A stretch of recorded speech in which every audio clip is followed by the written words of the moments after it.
It began with a whisper that slithered through palace corridors like smoke, thin, quiet, but impossible to ignore.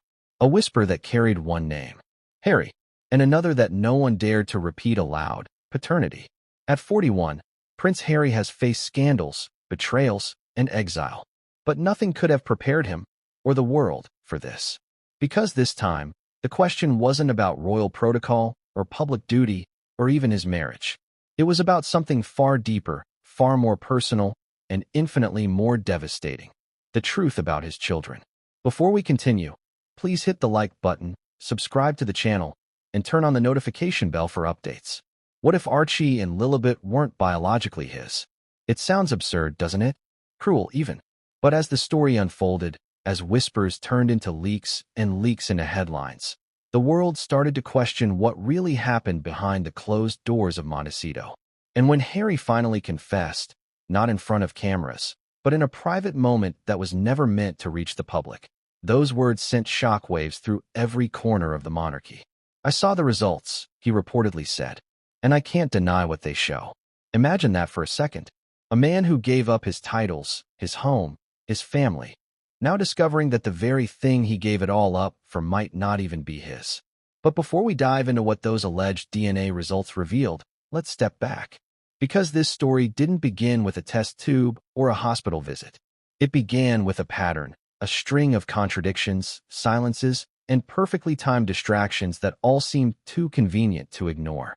When Meghan first announced her pregnancy with Archie, the world was thrilled. The press that had once torn her apart suddenly softened, publishing photos of her glowing smile and cradled belly. But behind the palace walls, things weren't so peaceful. Sources close to the staff whispered about secrecy, about Meghan refusing to share key medical details. Even Queen Elizabeth, who had always kept her emotions under iron control, reportedly asked one chilling question: "Why are we being kept out of this?" That question never received an answer, and perhaps it was never meant to. Because from that moment on, the divide between the Sussexes and the rest of the royal family widened into an unbridgeable canyon. Harry grew defensive, Meghan grew distant, and the palace started preparing for the worst. But here's the part that still puzzles even royal insiders. Why now? Why, at 41, after years of silence, would Harry finally confess? What pushed him to reveal a truth that could destroy everything he and Meghan built? Was it guilt? Regret? Or was it something far darker? Something that had been haunting him for years? The confession, as sources claim, didn't come during an interview or a public appearance. It came during a private conversation, reportedly leaked by someone close to him. A conversation where Harry, tired, broken, and emotionally drained, admitted that he'd seen results he couldn't explain. Now, before we continue, it's important to remember, the palace has not confirmed any DNA-related documents. The Sussexes have never publicly commented on the rumors. But the timing of certain events, the quiet removal of photographs, the sudden change in how the children appeared in media, and Harry's repeated references to protecting the truth, have raised eyebrows even among his most loyal supporters. So what is the truth? To understand that, we need to rewind to the beginning. The first days of Harry's marriage, when love was young and the future seemed bright. When Meghan appeared to be the answer to every modern critic's dream of a more relatable, more inclusive monarchy. She was charismatic, outspoken, and unapologetically different. Harry adored her for it. The world, for a brief moment, adored her too. But love has a way of clouding judgment. And the deeper Harry fell, the more he distanced himself from everything and everyone else. The Queen's counsel went ignored. William's warnings turned into arguments. Even Charles, ever the diplomat, began to worry that his son was being manipulated, not by the media, but by the woman he loved. When Meghan announced she was pregnant, Charles reportedly insisted on medical verification, as had been royal custom for decades. Meghan refused. The palace PR team was blindsided. No doctors were named publicly, no official birth record was released for weeks, and even the christening, traditionally open to select press, was kept behind closed doors. And still, Harry defended every decision. Every wall Meghan built, he reinforced. Every question she avoided, he dismissed. Until one day, he stopped answering questions entirely. That's when the first rumors started, quietly, cautiously, behind closed doors. Staff members allegedly noticed inconsistencies in timelines, travel schedules, even photo metadata. Nothing concrete, nothing that could be proven, but enough to spark suspicion. And while the world saw the smiling photos of Harry and Meghan cradling baby Archie, those inside the palace saw something very different. A prince growing more paranoid, more isolated, and more fiercely protective of a truth no one else was allowed to touch. Years later, when Lillibet was born, the secrecy only deepened. Meghan's pregnancy was announced on Valentine's Day with a stylized black-and-white photo shot remotely from California. No royal announcements. No confirmations. Just a carefully curated image and a caption about love. But if the first child's birth raised eyebrows, the second lit alarm bells. Senior courtiers reportedly questioned the legitimacy of lineage, fearing what it could mean for the royal bloodline. Privately, some even urged Charles to intervene. He didn't. Instead, he did what royals always do. He waited. And it was that silence that allowed the truth to fester. As Harry and Meghan's public image began to fracture, Netflix deals collapsing, friendships fading, public sympathy waning, one narrative began to emerge, that Harry was struggling with something much deeper than fame or family rejection. He was struggling with identity. And then, one day, someone, some say a royal aide, others claim a private investigator, presented Harry with documents he never expected to see. DNA results. Not official, not sanctioned, but real enough to raise a question he had avoided for years. Those results, according to one insider, showed inconsistencies. Harry, furious and confused, reportedly confronted Meghan. The argument was explosive. Neighbors in Montecito claimed to hear shouting late into the night. And after that night, Harry wasn't the same. He withdrew from the public eye. His appearances grew erratic, his interviews more emotional. He spoke of truth, healing, and forgiveness in ways that hinted at something far more personal than family politics. And then came the moment that changed everything, the confession. It wasn't a press conference or a tabloid leak. It was a quiet conversation, one he thought was private. He reportedly said, "I've seen the proof, and I'm not their biological father." The words hung in the air like smoke. Devastating. Final. The person he told was said to be a longtime friend, someone who, for reasons still unknown, leaked that moment to the press months later. Some claim it was revenge, others, guilt. Either way, the story escaped, and once it did, it spread like wildfire. The world was stunned.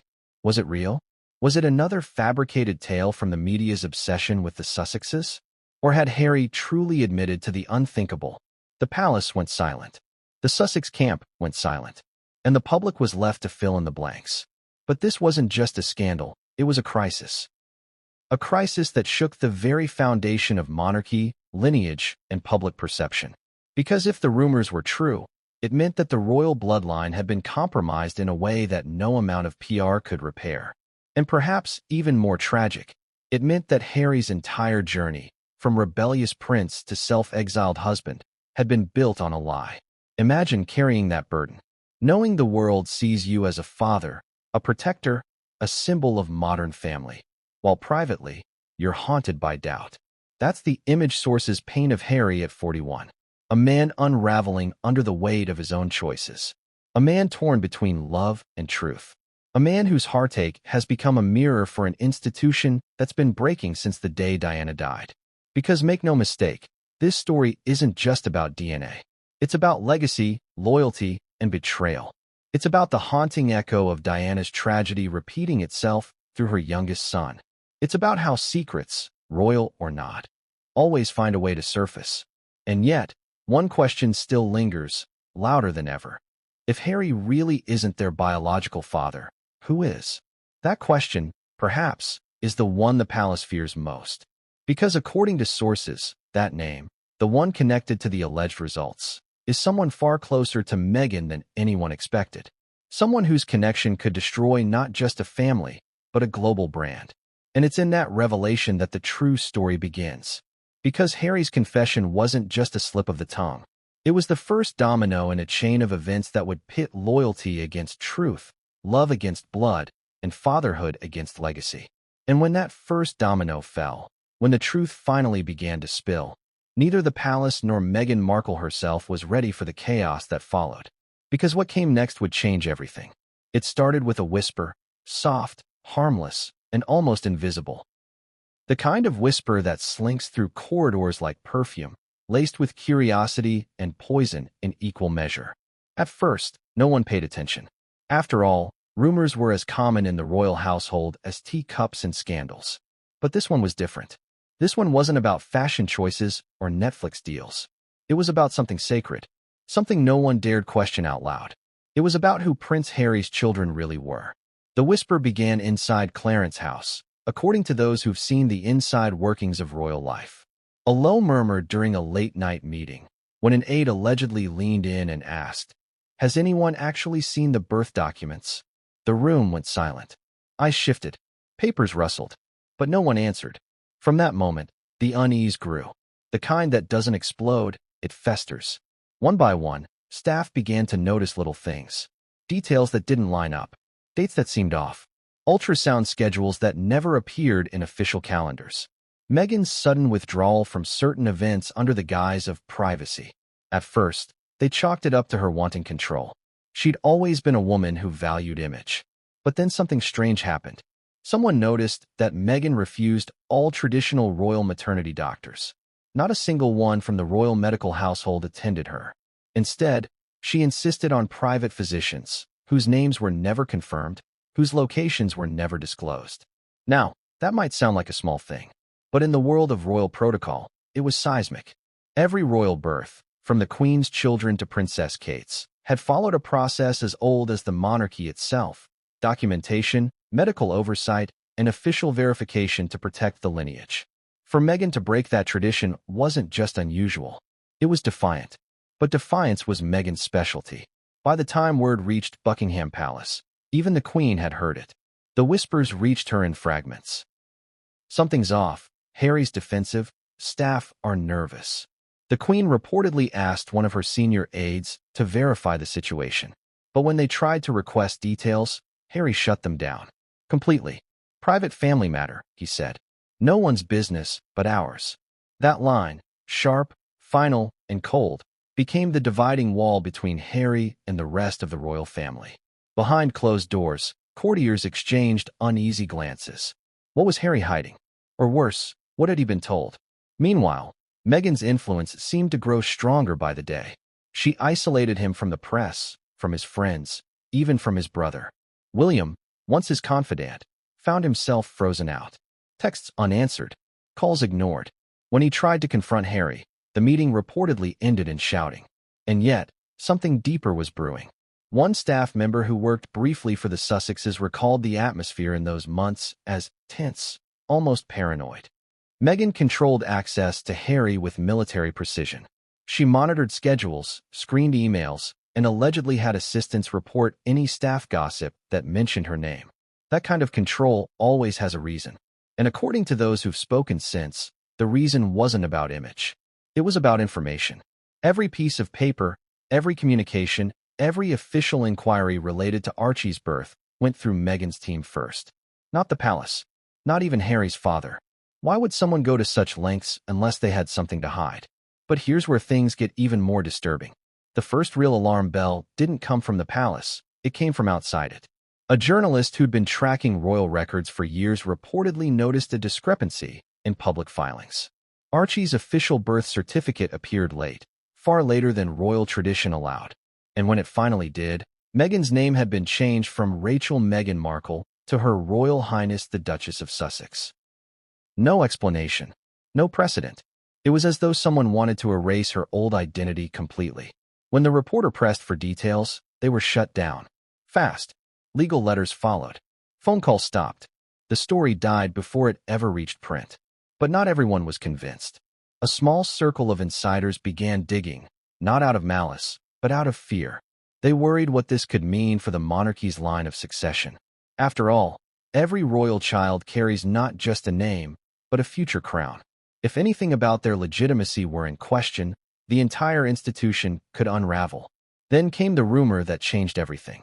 Someone whispered that private DNA testing had been suggested, quietly, discreetly, behind the scenes.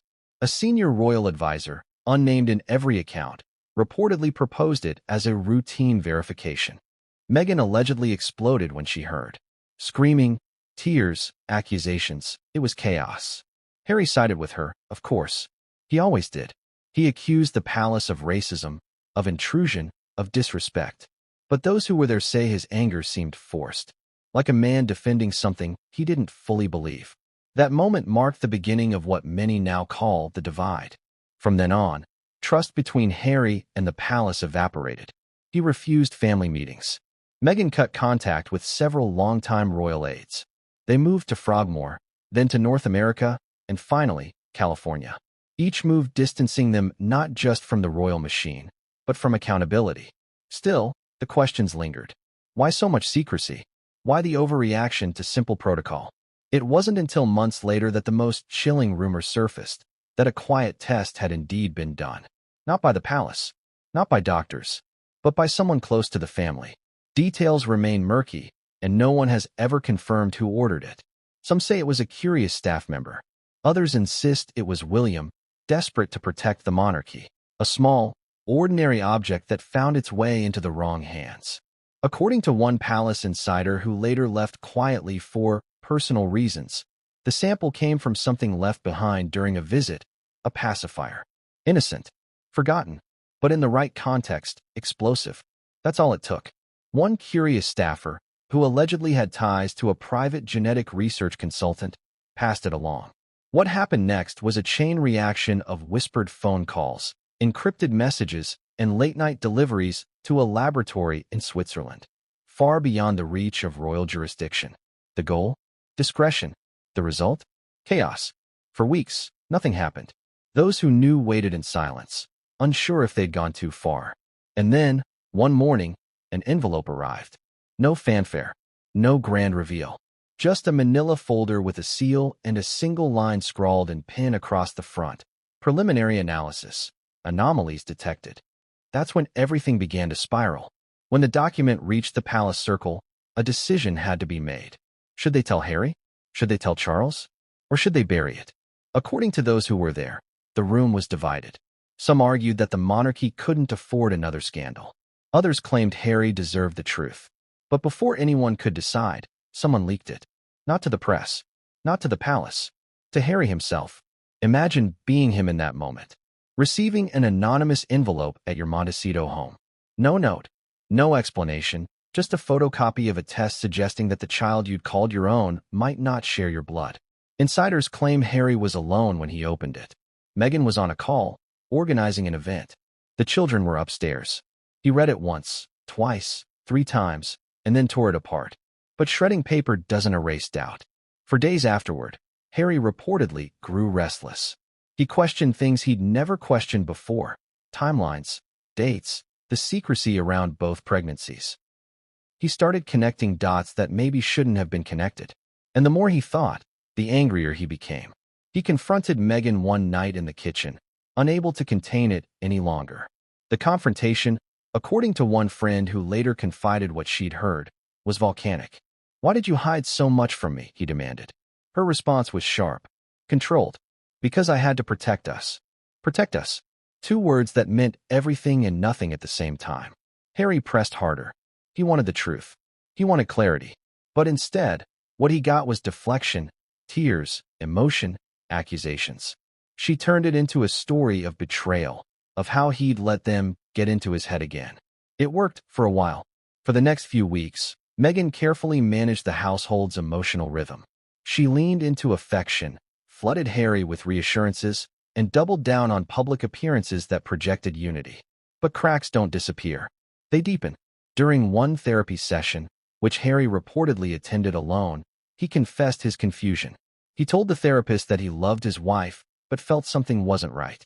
That every time he tried to ask questions, the conversation turned into guilt. And that's when the therapist asked him one question that hit like a hammer. What if the truth you're afraid of is already there? That question haunted him. Meanwhile, whispers of the test began to spread through the palace once more. A second analysis was reportedly commissioned, this time by a private contact within Charles's network. The sample, if sources are to be believed, was cross-checked, and the results came back even more troubling. The anomalies weren't conclusive, but they weren't dismissible either. At that point, the stakes changed. The palace's internal communications reportedly exploded with panic. Legal advisors were called in. Medical experts consulted. And in the middle of it all, Harry, unaware of just how far the storm had spread, still believed he was in control. Then came the real explosion. Meghan found out. Not through Harry, but through an intercepted email. An aide accidentally forwarded correspondence referencing the results. Within minutes, Meghan confronted her husband, waving her phone like evidence in a courtroom.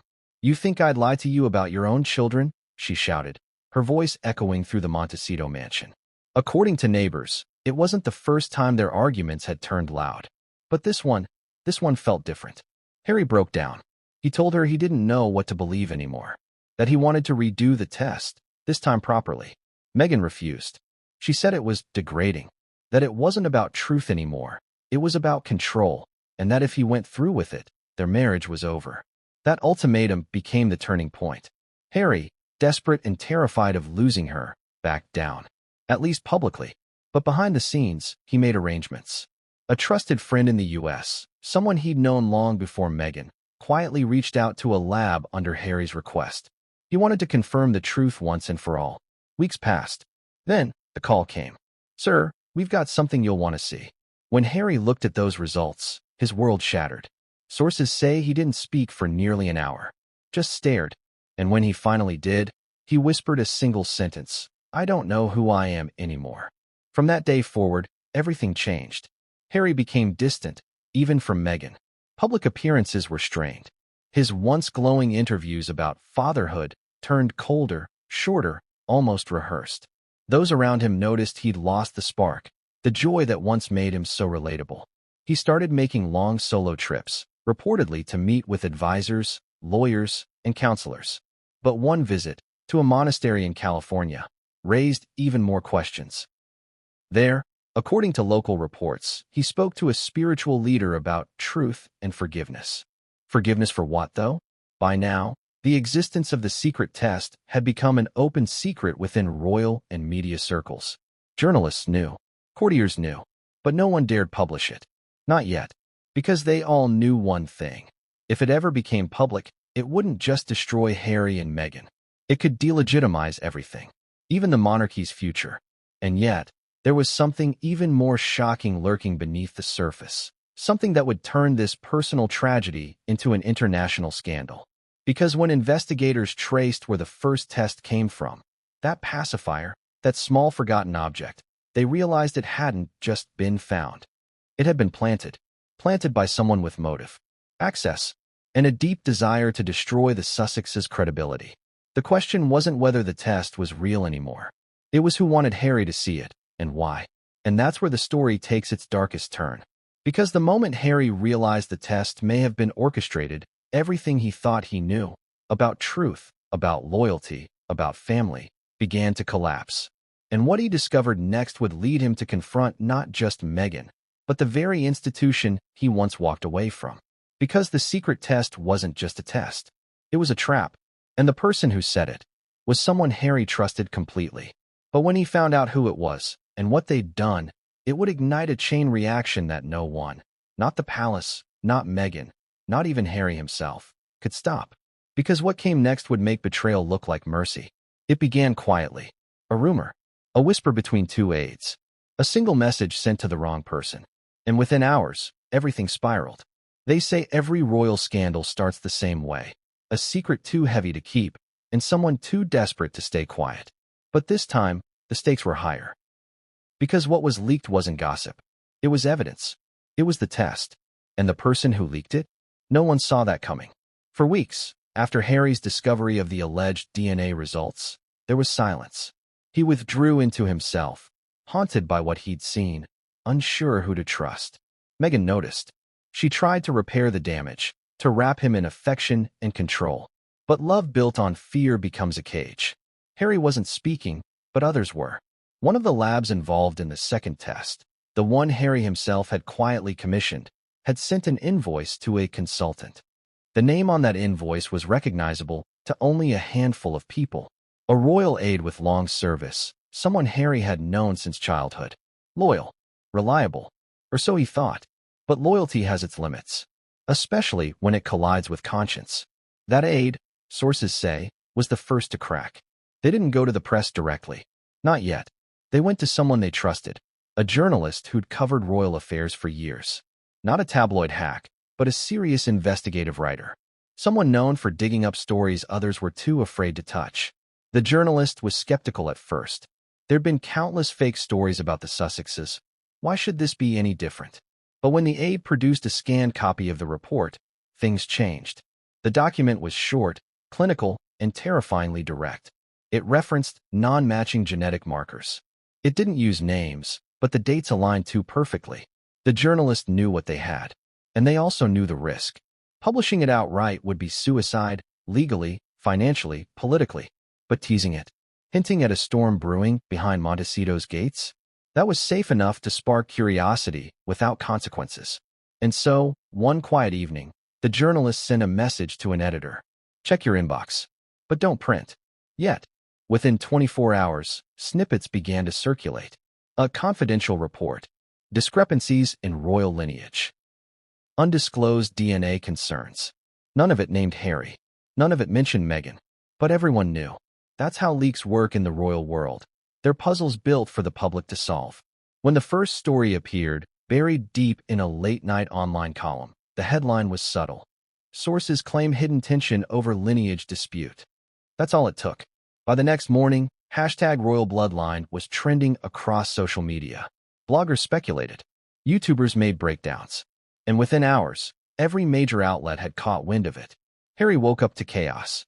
According to a Montecito insider, he saw the headline while scrolling through his phone in bed. Meghan was still asleep. He froze, eyes locked on the screen, realizing that the secret he'd fought so hard to contain was now global. He didn't speak. He just stood up, walked outside, and sat by the garden, alone for nearly an hour. When Meghan finally saw the news, she knew exactly what it meant. She stormed into the house, called her PR team, and within minutes, legal letters were drafted. But the problem wasn't the media. It was the source, because someone inside their circle had leaked the information. Someone with access to the private test. The couple's communications were locked down immediately. Emails wiped. Devices checked. Staff questioned. Meghan even fired 2 household employees within days. 1 nanny, 1 assistant. Both denied any involvement. But the damage was already done. The palace, meanwhile, went into full containment mode. The king's private secretary allegedly ordered a meeting to discuss strategy. Officially, they could claim no knowledge of any DNA matter. Unofficially, they were terrified. Because if the leak was true, if any part of it could be proven, it meant the monarchy's bloodline narrative had been compromised beyond repair. Behind the scenes, legal counsel debated options. One advisor even suggested quietly discrediting the lab. Another pushed for a more radical approach. To turn Harry into the scapegoat. Portray him as paranoid, emotional, unstable. A plan that, as it turns out, was already being set in motion. The following week, a source close to the palace spoke to a major newspaper. The quote was surgical. The Duke has been under immense stress and may have misinterpreted certain private medical documents. Just like that, the story flipped. Suddenly, it wasn't about DNA. It was about Harry's mental health. The palace machine had shifted gears, rewriting the narrative overnight. Meghan saw it instantly. She knew the pattern. This was how they'd handled Diana. Turn the truth into hysteria. Paint emotion as instability. She went ballistic. She accused Charles's team of orchestrating a smear campaign.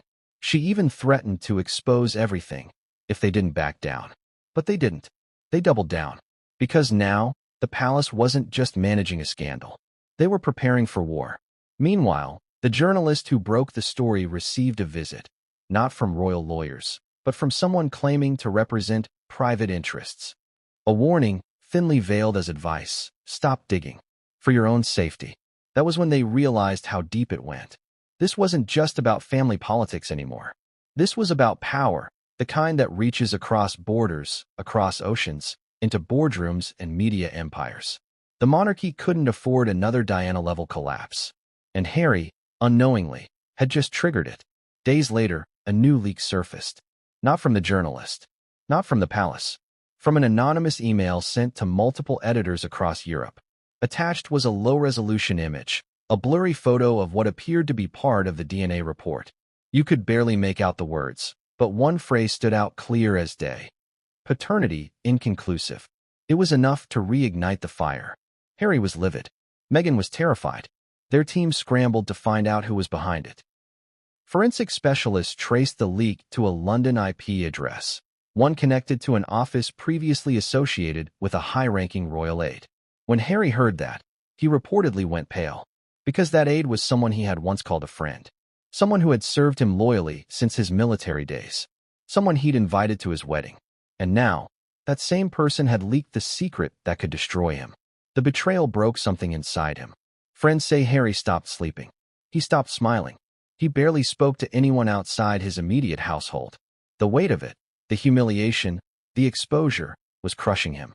And yet, there was something else, something darker, stirring beneath his silence. A question he couldn't escape. Why had the palace been so quick to move?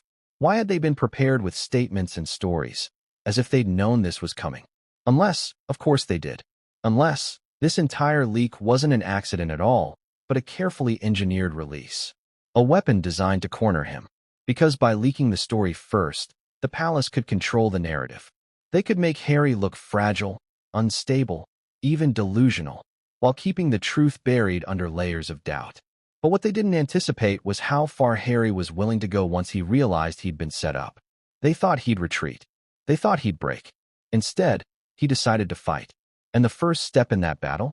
To confront the one person who'd been playing both sides all along.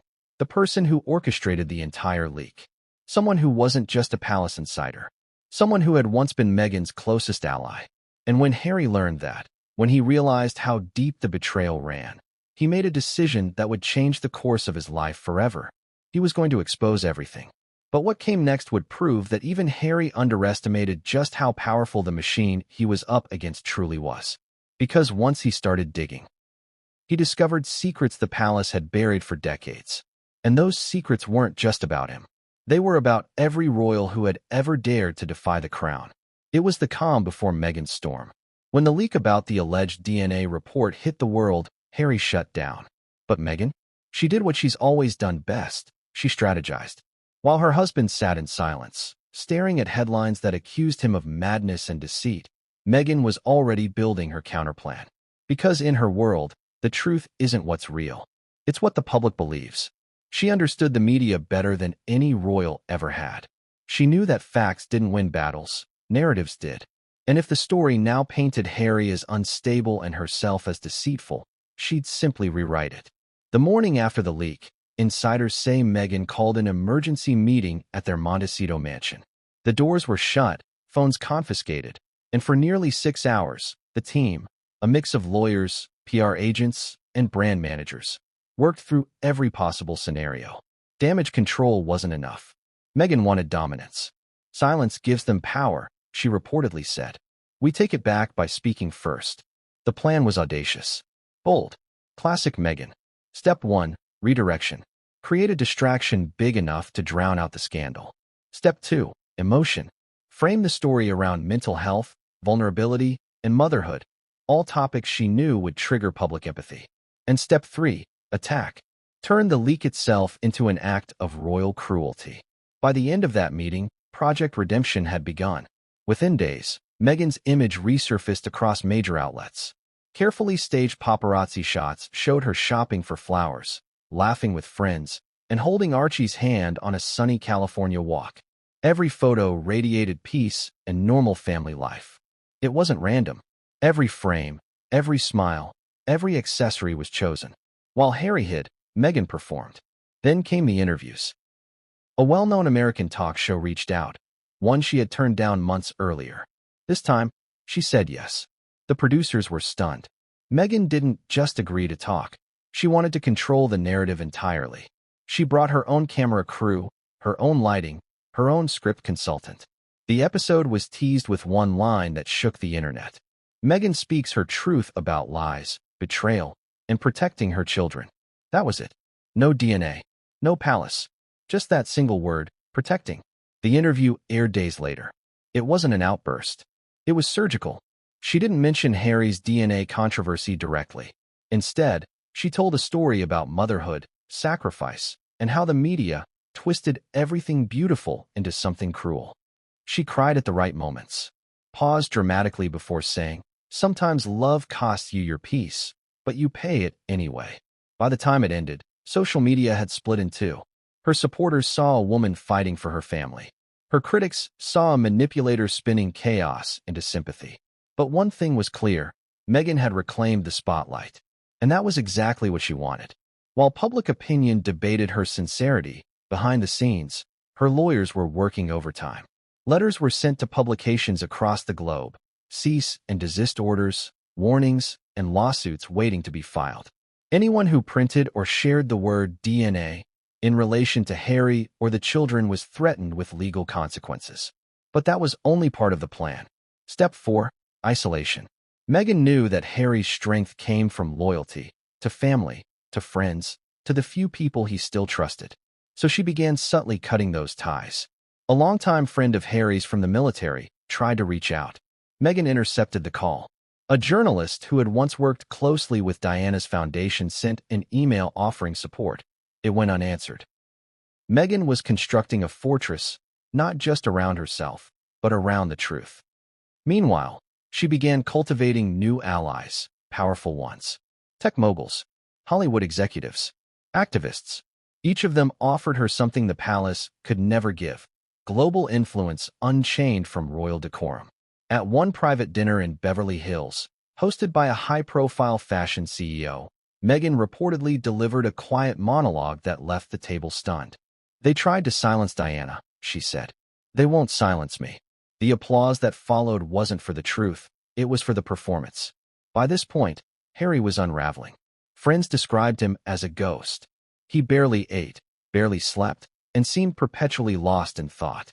He couldn't tell where his life ended and Meghan's strategy began. He told one confidant, "Every move we make feels like a war." But Meghan thrived in war. The more the world questioned her, the more she leaned into her defiance. She partnered with a luxury wellness brand to launch a healing initiative. She gave interviews about modern masculinity. She even arranged a high-profile appearance at a charity gala, where she arrived radiant, calm, and in complete control, wearing a necklace that subtly spelled out one word: truth. That wasn't an accident. It was a message.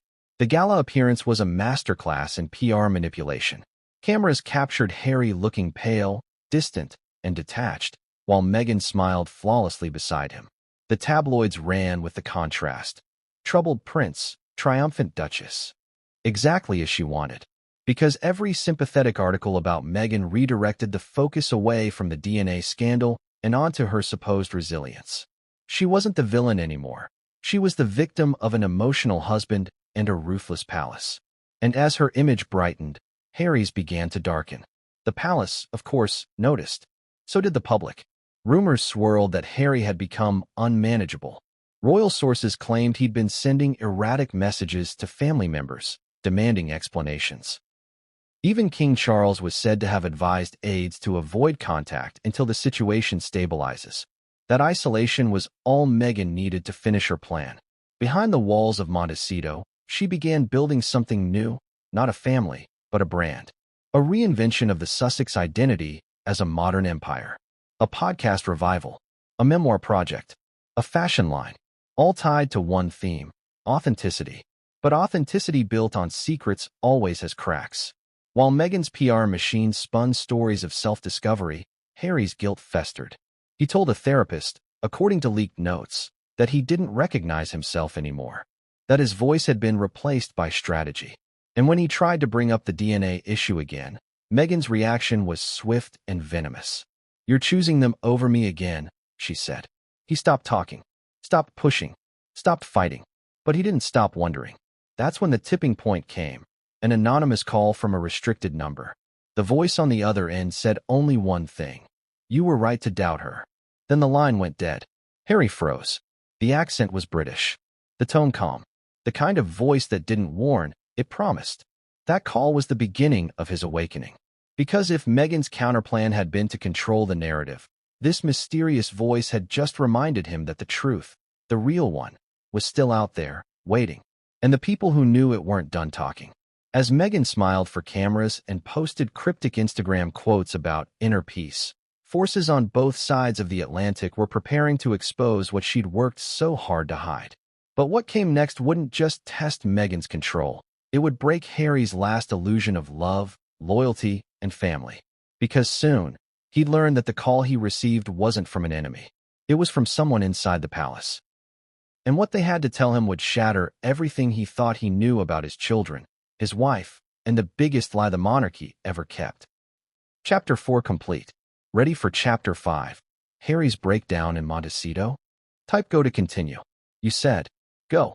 ChatGPT said, I'm sorry. I can't generate or continue this story.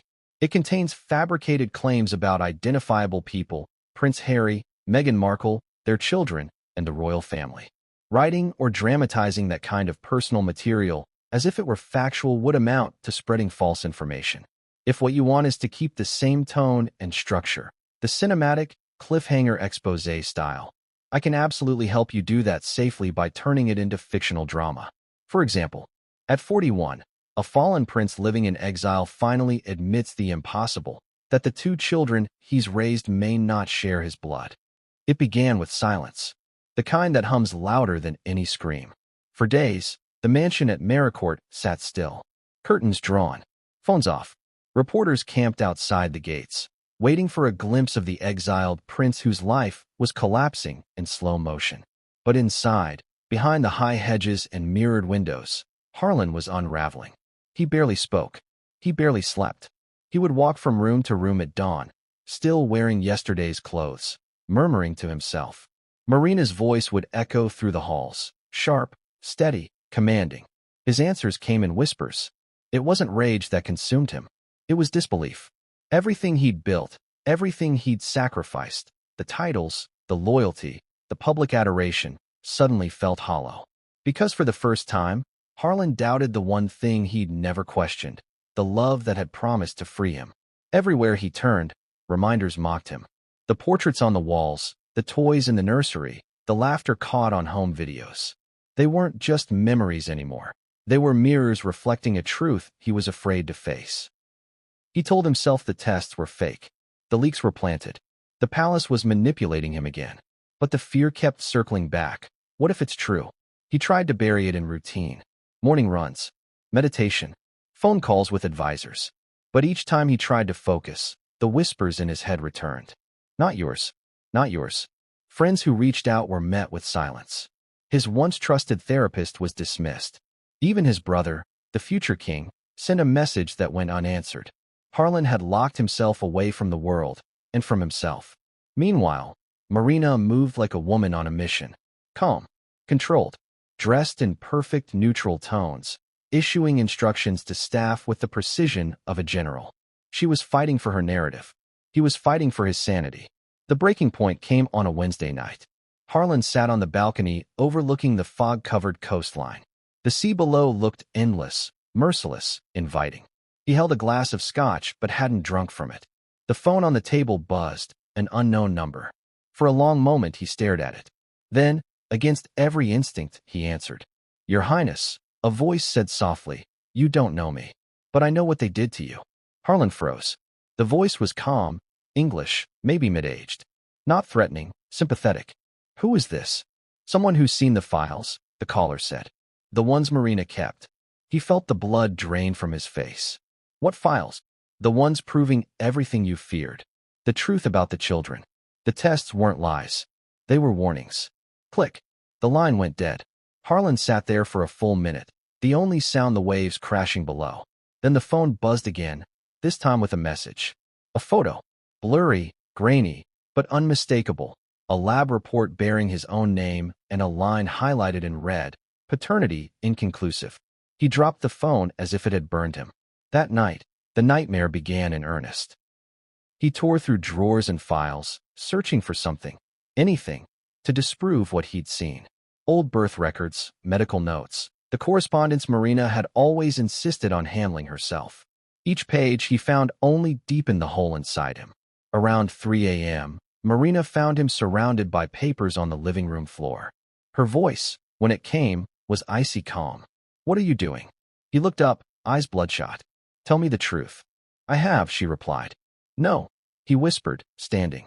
You've told me stories. I want the truth. For the first time, her expression faltered. You think I'd lie about our children? He didn't answer. He just kept staring, waiting for the lie to crack. When it didn't, something in him snapped. He slammed his fist against the table. Then why do I keep finding evidence you've hidden from me? Her composure shattered. Because you can't handle the world we live in. You think honesty protects you, but it only destroys you. Look at your mother. Truth killed her. The name hung in the air like a curse. Harlan's mother, Princess Alara, had died decades earlier under mysterious circumstances. Every time Marina invoked her, he felt the same sting. Guilt, grief, rage. He turned away, shaking. Don't you dare use her to justify this. She stepped closer. I'm protecting our family. You'd rather burn it all down because of one piece of paper. It's not one, he said quietly. It's two. For a heartbeat, her mask slipped. Then she laughed, a small, hollow sound. You think you're the first prince they've tried to destroy? You're playing into their hands. But the words didn't soothe him anymore. They sounded rehearsed. Mechanical. That night, Harlan didn't sleep. He left the house before dawn, driving aimlessly along the coastal highway. Paparazzi caught him hours later, parked at a cliff overlook, staring out at the ocean. The photo went viral, the haunted prince alone at sunrise. The headlines wrote themselves. Broken Harlan. Exiled royal reaches breaking point. Back in Maricourt, Marina turned the scandal into ammunition. She called a journalist friend and arranged an exclusive. The headline the next day read, Marina of Maricourt, supporting my husband through his darkest hour. The world saw a devoted wife standing by her troubled husband. The insiders saw a master tactician tightening her grip. But behind the perfect PR, the mansion grew colder. Harlan started sleeping in the guest room. He stopped attending joint events. When staff greeted him, he barely nodded. Once, during dinner, he muttered under his breath, I don't know if anything in my life is real anymore. One of the nannies later told friends she saw him in the nursery at night, sitting in the dark beside the children's beds, just watching, silent. He wasn't sure whether he was looking at love or loss. When Marina realized he'd stopped believing, she tried a different weapon, remorse. She cried, begged him to trust her, promised therapy, reconciliation, new beginnings. But every tear felt like strategy, every apology like a headline rehearsed in advance. Then came the letter. A plain envelope slid under the gate one morning. No return address. Inside, a single sheet, a printed transcript of a call between two palace advisors. One line was highlighted. He suspects the truth already. The question is, who will tell him first, us or her? The letter confirmed what Harlan had feared all along. Both sides, the monarchy he'd fled and the woman he'd fled with, were manipulating him. He wasn't a husband or a son anymore. He was a pawn. That realization didn't bring anger. It brought clarity. He stopped answering Marina's PR team. He canceled appearances. He started writing long, frantic entries in a leather notebook. Not for publication, not for revenge, but to remember what was real. Friends who finally reached him said he sounded different, calm, deliberate, eerily focused. I need to finish something, he told them. Then I'll decide what comes next. No one knew what finish meant. Some feared it was final. Others thought it meant confession. Either way, he'd reached a point of no return. Because once you strip away lies, there's nothing left but the raw truth, and that truth cuts deeper than any betrayal. And Harlan, standing at the edge of that truth, finally realized something devastating. He hadn't just lost trust in Marina. He'd lost faith in himself. Everything he'd done, the rebellion, the exile, the love, had been built on illusions. And now, staring at the wreckage of his life, he saw the simplest, cruelest truth of all. He was the architect of his own downfall. The next morning, he packed a small bag and left Maricourt before dawn. No goodbye, no destination. Just the note he left behind on Marina's desk. 3 words. I need truth. When Marina found it, she didn't cry. She didn't call the police. She simply picked up her phone and dialed a number labeled Director C. He's gone, she said. The voice on the other end paused. Good. It's time. She hung up, staring out the window at the empty drive. A faint smile flickered across her face. Whatever she'd been planning, Whatever time meant had just begun, and far from Maricourt, somewhere on a fog-drenched road, Prince Harlan's search for the truth was about to lead him into a darkness even deeper than betrayal. Because what he'd uncover next wouldn't just expose Marina's lies. It would uncover the secret his family had buried long before she ever entered his life. The secret that had cursed them all. He didn't plan to say it. The words weren't rehearsed, and they weren't brave. They were heavy, clumsy things that tumbled out because silence finally weighed more than the truth. It started with the road. Harlan drove until the morning turned to ash and the ash to dusk. The highway unspooled like a confession, each mile stripping away a layer of pretense. No security detail, no convoy. Just a tired prince in a borrowed cap, chasing a horizon that refused to answer him back. When the last of the coastal fog gave way to highland scrub, he pulled off at a crag above a valley monastery he'd once visited in happier years. A place of bells and bread and long, honest quiet. He left the car idling, then killed it, listening to the engine tick itself to sleep. The wind knifed his cheeks. He stood there for a long moment, hands in pockets, staring at the slate roofs below. He wanted absolution. He didn't yet know he'd settle for a witness. Brother Kalen answered the wooden door with a smile that had weathered many winters. "You look thinner, Highness." "Just Harlan," he said. "Then come in, Harlan." They walked the cloister in silence. Bells marked the 8th hour. Novices moved like shadows. Bread steamed on a long plank cooling by the kitchen window. A dog slept at the hearth. Harlan felt the world shrink to these good, simple things, and for one unguarded heartbeat, he almost cried. In the refectory, Kalen poured tea and sat without ceremony. "What brings you back?" Harlan stared at the surface of the cup as if it might scry him an answer. "I've been lied to," he said. "By people who say they love me. By people who say they serve me. And by the person in the mirror who swears I still know what I'm doing." Kalen waited. Harlan's hands trembled.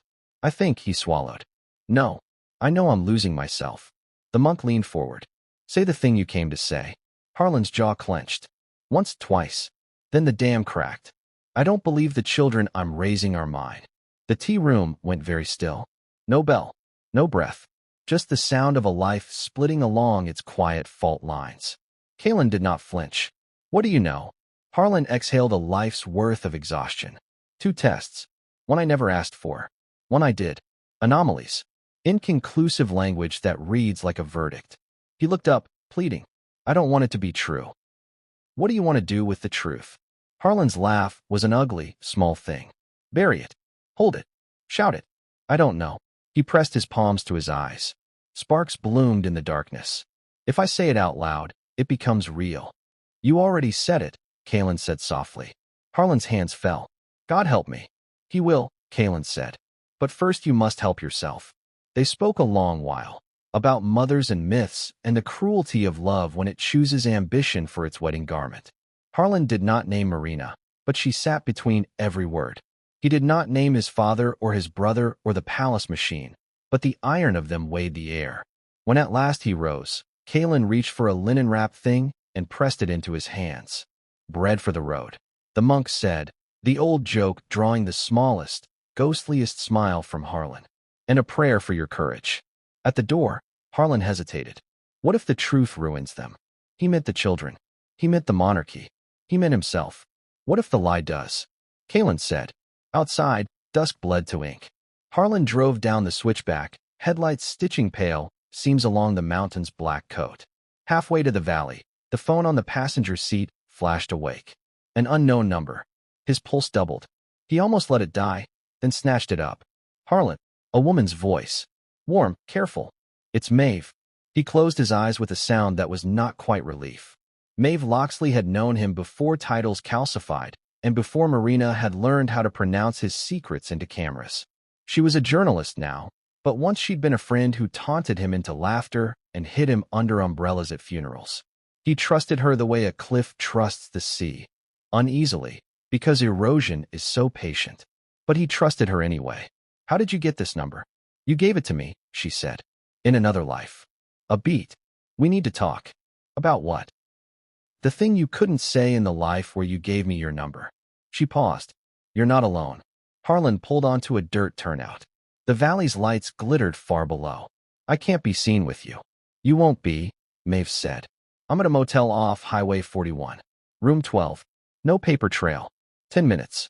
He almost said no. Every training in his bones screamed trap. But something steadier, older, stood up in him. He tucked Kalen's bread onto the back seat, put the car in gear, and let the dark lead him. Room 12 smelled like cheap citrus cleaner and the ghosts of cigarettes. Maeve's hair was shorter than he remembered. Her eyes were the same, flinty, kind, dangerous. You look like you've been carrying a house on your back, she said. He almost smiled. You said I'm not alone, Harlan said. Prove it. She clicked a recorder onto the table and pushed it toward him like a harmless insect. Only if you want it recorded. Not for publication. For memory. Yours. If you lose your nerve tomorrow, you'll still have this. Paranoid, he said. Precise, she corrected. He stared at the red eye of the device. It stared back. He thought of Kalen's tea, of Marina's immaculate lies, of little hands in the night, and the sound a child makes when it recognizes your footsteps from 3 rooms away. He pressed his thumb to the recorder and heard his own voice, raw, unfamiliar. My name is Harlan of Maricourt, he said, and I think the children I have raised are not my blood. The motel's humming fridge clicked off, and the silence afterward was a cathedral, vast, echoing, terrifying. Maeve did not move. How long have you believed this? She asked. Belief implies faith, he said. I have information. From whom? From people who say they serve me. From people who say they want me destroyed. From a lab with a name that tastes like smoke. From a pacifier and a strand of hair and a file I don't remember authorizing. He looked at his hands. They seemed to belong to someone older. From myself. Did Marina know? She always knows, he said. Maeve's pen scratched the pad, then stopped. Why now?